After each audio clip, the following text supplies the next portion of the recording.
ఓం నమో భగవతే వాసుదేవాయ. మోహనవాణి తెలుగు పోడ్కాస్ట్ శ్రోతలకు నమస్కారం. శ్రీమద్ భాగవతం హిందీ మూలం నూతన సుఖసాగర భాగవత కథ, తెలుగులో అనువాదం శ్రీ చంగల్వల చంద్రశేఖరరావు IDAS. విశ్వసృష్టి గావించిన వారు పెద్ద యజ్ఞం చేయాలని తలపెట్టారు. ఆ యజ్ఞానికి బ్రహ్మ మహేశ్వరులతో పాటు ఋషిపుంగవులు, దేవగణాలు, మునీశ్వరులు మొదలైన ప్రముఖులందరూ వచ్చారు. సూర్య సమాన తేజస్తో వెలిగిపోతూ దక్ష ప్రజాపతి వచ్చాడు. ఆయన రాకను చూసి బ్రహ్మ మహేశ్వరుడు తప్ప అందరూ గౌరవంగా లేచి నిలబడ్డారు. అహంకారం వచ్చింది దక్ష ప్రజాపతికి. దాంతో ఆయన బ్రహ్మ యొక్క మాట మీద సులక్షణ అయినటువంటి నా కుమార్తె సతీదేవిని నాకు ఇష్టం లేకపోయినా ఈ శ్మశాన సంచారి, చితాభస్మధారి, భూత ప్రేత గణాదులచే సంచరించే ఈ వానర నేత్రాల వాడికి ఇచ్చి వివాహం చేశాను అని అవమానించి ఈ యజ్ఞంలో భాగం తీసుకునే అధికారం లేదని శపిస్తాడు. అప్పుడు శివభక్తుడైనటువంటి నంది దక్షుడి శాపం విన్నా కూడా మౌనంగా ఉన్న బ్రాహ్మణులను, సమర్థించిన వాళ్ళని కూడా శపిస్తాడు. వారు అజ్ఞానులుగా, తత్వవిముఖులుగా అవ్వాలని. దక్షుని ఇంకా ఘోరంగా శపిస్తూ మేకముఖం కలవాడవ్వాలని పెద్ద శాపం ఇస్తాడు. నందీశ్వరుడు బ్రాహ్మణులకు ఇచ్చిన శాపానికి భృగు మహర్షికి కోపం వస్తుంది. ఎవరైతే శివుని వ్రతాన్ని ఆచరిస్తారో, ఆయనకు అనుకూలంగా ఉంటారో వారు ధర్మానికి వ్యతిరేకులు, శత్రువులు, మోసగాళ్ళు అవుదురుగాక.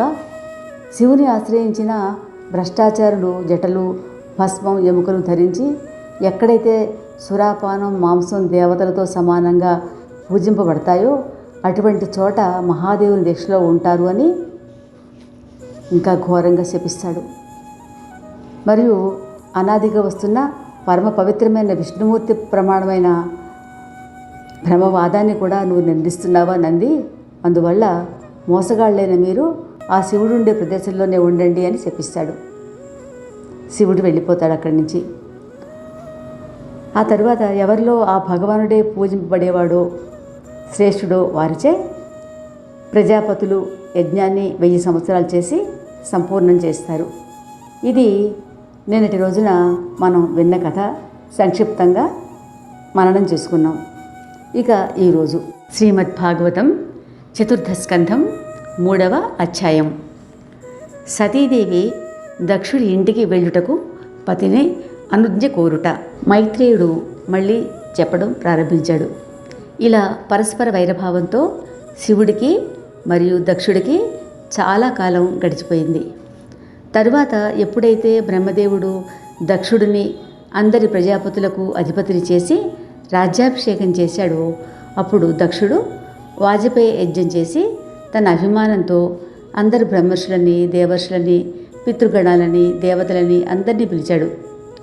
అప్పుడు వారి భార్యలు కూడా చక్కగా సింగారించుకొని తమ తమ పతులతో యజ్ఞానికి విచ్చేశారు.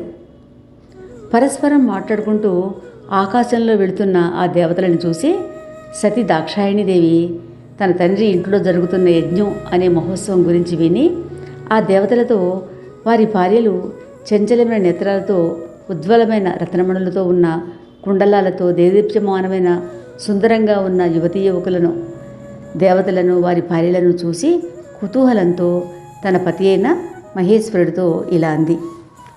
మేము అమ్మగారైన దక్ష ప్రజాపతి ఈ సమయంలో యజ్ఞాన్ని మహోత్సవంగా నిర్వహిస్తున్నారు. ఓ దేవా, మీకు ఇష్టమైతే మీరు రండి. ఇంకా యజ్ఞం పూర్తి అవ్వలేదు. ఎందుకంటే ఇంకా తమ తమ పత్రులతోటి, దేవాంగనతోటి దేవతలందరూ వెళ్తున్నారు. ఓ శివ, మనం వెళితే నేను పతులతో పాటు నా సోదరులను, మా నాన్న సోదరులను, అమ్మ సోదరులను, నేనంటే ఎంతో ఇష్టమైన మా అమ్మను చూస్తాను. ఓ ప్రభు, నేను దీనమైన స్త్రీని కావటం వల్ల మీ తత్వాన్ని గ్రహించలేను. ఈ యజ్ఞం కారణంగా నా జన్మభూమిని అవశ్యం చూడాలనుకుంటున్నాను. ఓ నాథ, అలా చూడండి. మిగతా స్త్రీలు తమ పతులతో సుందరమైన ఆభూషణాలతో హంసల లాంటి అందమైన విమానాలలో కూర్చుని గుంపులు గుంపులుగా నా తండ్రి నివాసానికి తరలి వెళ్తున్నారు. ఓ నీలకంఠ, వారి శోభతో ఆకాశం ఎంతో రమ్యంగా ఉంది చూడండి. హే సురోత్తమ, తండ్రి ఇంట్లో ఉత్సవం జరుగుతుంటే కూతురు శరీరం పులకితమవ్వకుండా ఎలా ఉంటుంది? మీరు ఒకవేళ నీకు కనీసం మీ తండ్రి ఆహ్వానాన్ని కూడా పంపలేదు, ఎలా వెళ్తావు అంటారా? దానికి సమాధానం చెప్తాను.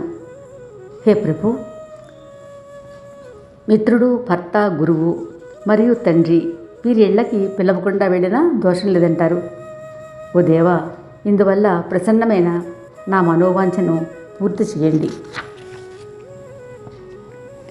దివ్య దృష్టిని ఉన్న మీరు నన్ను అనుగ్రహించి మీ అర్ధాంగిగా చేసుకున్నారు. ఈ కారణంగా నేను మిమ్మల్ని ప్రార్థిస్తున్నాను.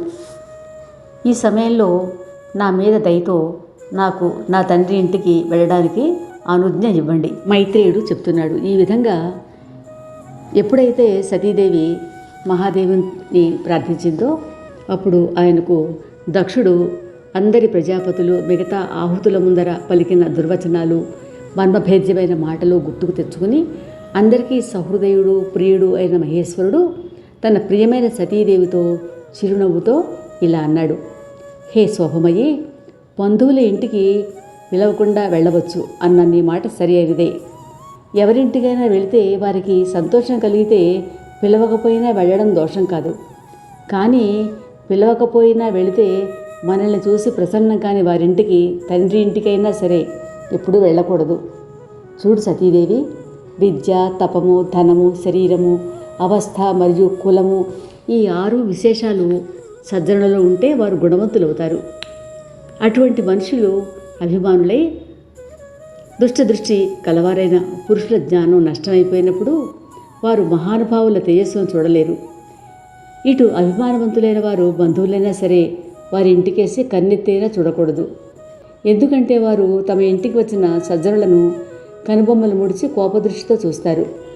చూడు సతీదేవి, యుద్ధంలో శత్రువుల బాణాలతో అయిన గాయాలతో శరీరం చిన్నాభిన్నమైతే కలిగే బాధ కన్నా కుటిల బుద్ధి కల మన సంబంధికుల దుర్వచనాల వల్ల కలిగే బాధ చాలా ఎక్కువ. ఓ సతీ, దక్ష ప్రజాపతి పుత్రికలలో నువ్వు అందరికన్నా ప్రియమైన దానివైనా నిన్ను నీ తండ్రి సత్కరించడు. ఎందుకంటే నా విషయంలో ఆయన చాలా సంతాపం చెంది ఉన్నాడు. మహాత్ముల ఉత్తమ కీర్తిని, ప్రతాపాలని చూసి దుష్టజనులు వారి ఉన్నతిని, ఉచ్చపదవిని పొందలేరు సరికదా, వారితో ద్వేషభావాన్ని పెంచుకుంటారు. అది ఎలాగంటే రాక్షసులు విష్ణువుతో వైరం అనవసరంగా పెట్టుకున్న విధంగా. హే సుందరి, మహాత్ములు తమ కంటే ఉత్తమమైన వారిని చూసి లేచి నుంచుని ప్రణామాదులు చేస్తారు. కానీ కొంతమంది దేహాభిమానులు చేయరు. ఓ సతీదేవి, దక్ష ప్రజాపతి నీకు కన్న తండ్రి కావచ్చు, కానీ నాకు శత్రువు. నువ్వు ఆయనని కానీ ఆయన పక్షం వారిని కానీ కనీసం చూడకూడదు. ఎందుకంటే యజ్ఞంలో దక్షుడు నన్ను దుర్భాషలాడి నిరాదరించాడు. నా మాటలను ఉల్లంఘించి దక్షుడు ఇంటికి వెళ్తే నీకు మంచి జరగదు. ఎందుకంటే అతి ప్రియమైన వారి సంబంధికుల ద్వారా ఏ అవమానం జరుగుతుందో అది శీఘ్రంగా మృత్యువుకు కారణమవుతుంది. కనుక నువ్వు వెళ్ళవద్దు. ఇది శ్రీమద్ భాగవతంలో 4వ స్కంధంలో 3వ అధ్యాయం. రేపు ఇదే సమయానికి మనం మన మోహనవాణి ద్వారా శ్రీమద్ భాగవతంలోని 4వ స్కంధంలోని 4వ అధ్యాయం సతీదేవి దేహత్యాగం విందాం. శ్రోతలకు ధన్యవాదాలు. మోహనవాణి తెలుగు పోడ్కాస్ట్ ఛానల్ని లైక్, షేర్, సబ్స్క్రైబ్ చేయండి. ప్రక్కనున్న గంటను మ్రోగించండి.